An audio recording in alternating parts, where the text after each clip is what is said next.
Assalamualaikum warahmatullahi wabarakatuh.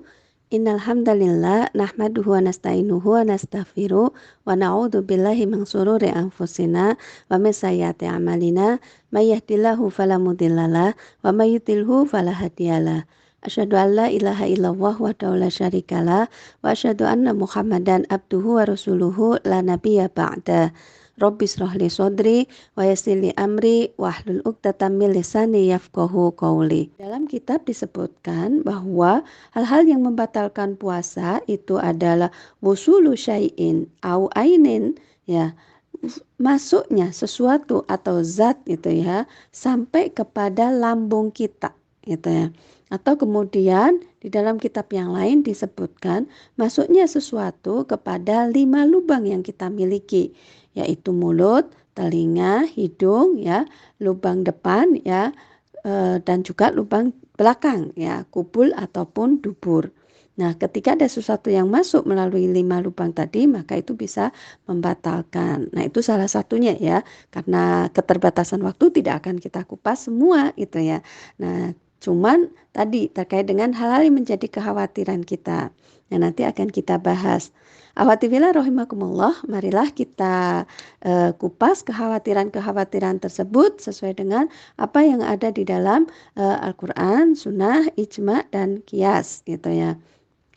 Nah, yang pertama, akhwatifillah, terkait dengan hukum sikat gigi.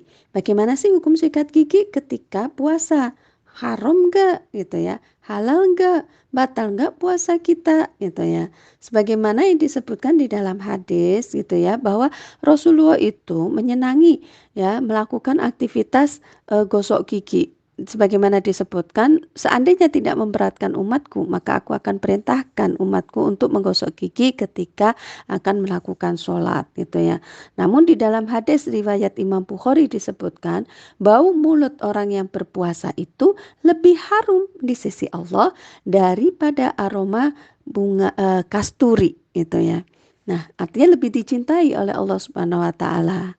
Nah, watifillah, ternyata di sini ada beberapa pendapat. Menurut Imam Hanafiyah gitu ya, mazhab Hanafiyah, Imam Kasani, beliau menyebutkan ya bahwa menggosok gigi baik dengan kering ya, tanpa Pepsodent, tanpa pasta gigi, ataupun dengan basah dengan menggunakan pasta gigi, maka itu tidak mengapa, boleh-boleh saja gitu ketika puasa. Nah, menurut Imam Malikiyah ya, Imam Malikiyah salah satunya yaitu Imam Ibnu Abdil, beliau berpendapat bahwa tidak mengapa menggosok gigi ya dengan kondisi kering atau tanpa pasta gigi tadi pada saat berpuasa. Sedangkan menggosok gigi dengan menggunakan pasta gigi atau basah itu hukumnya makruh. Nah, menurut Imam Syafi'i ya, menggosok gigi baik itu dengan kondisi kering maupun basah, tanpa pasta gigi maupun dengan pasta gigi ketika siang hari, maka hukumnya itu makruh.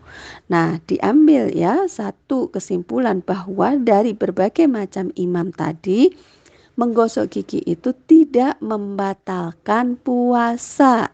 Mentok-mentok hukumnya itu sampai makruh. Jadi ketika nanti afatifillah gitu ya, melakukan gosok gigi pada saat berpuasa ya boleh-boleh saja gitu ya. Asal jangan sampai gitu ya Pepsodentnya ya atau pasta giginya ditelen. Nah, itu baru nanti akan membatalkan karena tadi memasukkan sesuatu atau zat kepada lubang ya, salah satu lubang yaitu mulut tadi sampai kepada kerongkongan kita. Nah, kalau tidak sampai kepada masuk maka itu hukumnya boleh-boleh saja atau mentoknya tadi ya sampai makruh. Nah, akhwatifillah, yang berikutnya adalah suntik tadi. Gimana ini ketika kita puasa itu ya, terus kita sakit dan dokter itu merekomendasikan kita berobat harus obat yang kita masuk apa ya, obat kita agar kita sembuh tadi harus melalui suntikan itu.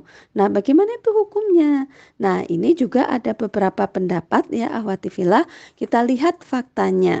Kalau yang pertama itu ya, fakta yang pertama, kalau suntikan itu melalui kulit ya, melalui kulit misalkan ya seseorang itu suntik ini ya, kalau seseorang itu menderita penyakit diabetes meletus yang dia itu harus melakukan suntikan insulin. Nah, itu melalui kulit tidak sampai atau tidak ada hubungannya dengan sistem pencernaan gitu ya. Maka itu tidak membatalkan, boleh-boleh saja gitu. Nah, kemudian yang kedua, suntikan yang melalui otot, ya, melalui otot dan itu tidak ada hubungannya juga dengan sistem pencernaan makanan atau lambung tadi itu. Misalkan seseorang itu melakukan vaksin, kan disuntiknya di pundak gitu ya, itu kan salah satu daging otot gitu yang tidak ada hubungannya dengan pencernaan. Atau tadi gambarannya menyuntikkan obat rasa nyeri gitu ya. Nah, itu hukumnya boleh-boleh saja itu ya. Tidak termasuk membatalkan karena tadi tidak ada kaitannya dengan sistem pencernaan. Nah, yang berikutnya suntikan yang dilakukan melalui pembuluh darah.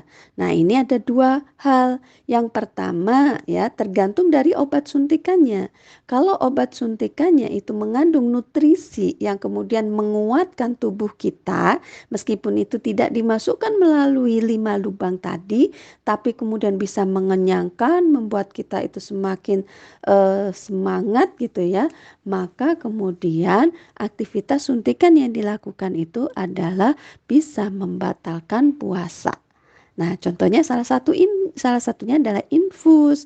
Ketika diinfus itu kan tidak hanya obat saja yang masuk, tapi nutrisi makanan dan membuat kita itu segar, membuat kita itu sehat gitu ya. Maka kemudian tadi itu bisa membatalkan ketika dilakukan di dalam bulan suci Ramadan pada saat kita berpuasa gitu ya. Namun ketika suntikan yang melalui pembuluh darah dan itu obat yang disuntikan tidak mengandung nutrisi-nutrisi tertentu yang bisa menambah atau membuat kita itu kenyang atau tadi ya segar, maka itu tidak membatalkan. Nah, itu ya ahwati fillah. Jadi kuncinya kalau kita melihat terkait dengan fenomena suntik berobat melalui suntikan pada bulan puasa ini, dilihat apakah ada kandungan obat yang membuat nutrisi ya atau obat yang berbentuk nutrisi yang bisa mengenyangkan, menyegarkan tubuh kita, maka itu akan membatalkan. Ketika tidak, maka dibolehkan, boleh-boleh saja gitu ya. Nah, akhwati fillah, yang berikutnya terkait dengan donor darah tadi gitu ya. Wah, ada orang yang butuh darah dan darah kita itu cocok gimana nih? Sedangkan kita dalam kondisi puasa gitu ya.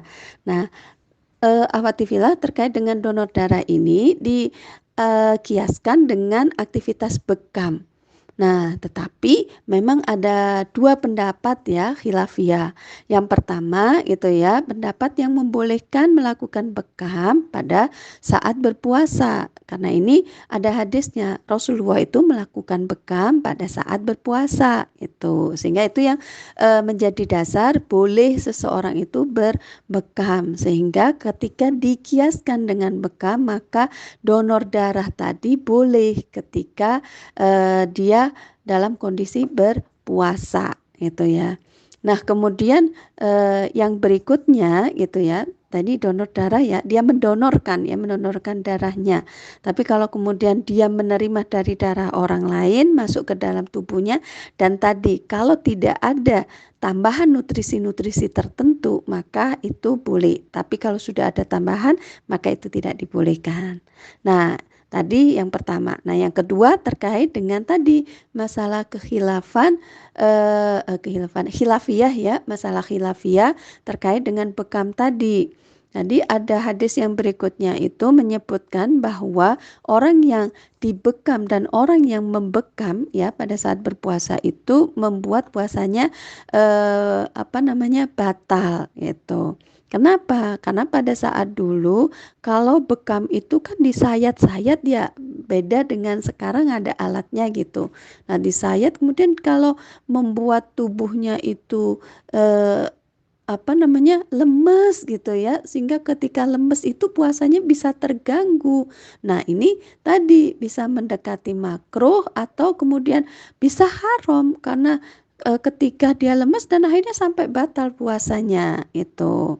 Nah, termasuk kenapa orang yang membekam juga akan batal karena pada zaman dahulu ketika seseorang itu membekam itu dihisap gitu. Nah, ini khawatirnya kan itu masuk itu ya sehingga tadi diharamkan.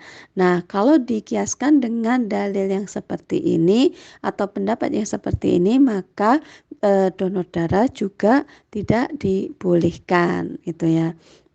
Jadi itu akhwati fillah rahimakumullah gitu ya. Hal-hal yang sudah kita ketahui yang tadinya menjadi kekhawatiran kita, batal nggak sih puasa kita? Ya udah gak batal kita ketika kita suntik gitu ya, udah nggak usah puasa. Nah, ternyata setelah kita ketahui dari sumber-sumber hukum syarak tadi dari Al-Qur'an, dari hadis, maka kita sudah mengetahui hukum-hukumnya. Sehingga akhwati fillah kita tidak salah lagi dalam menyikapinya, tidak berdasarkan perasaan tapi berdasarkan apa yang kita pahami di dalam hukum-hukum syarak tersebut. Awatifillah, dari sinilah pentingnya kita untuk menuntut ilmu sehingga kemudian kita tidak salah menyikapi dan satu hal bahwa amal perbuatan kita dan puasa kita tadi tetap akan diterima oleh Allah Subhanahu wa taala.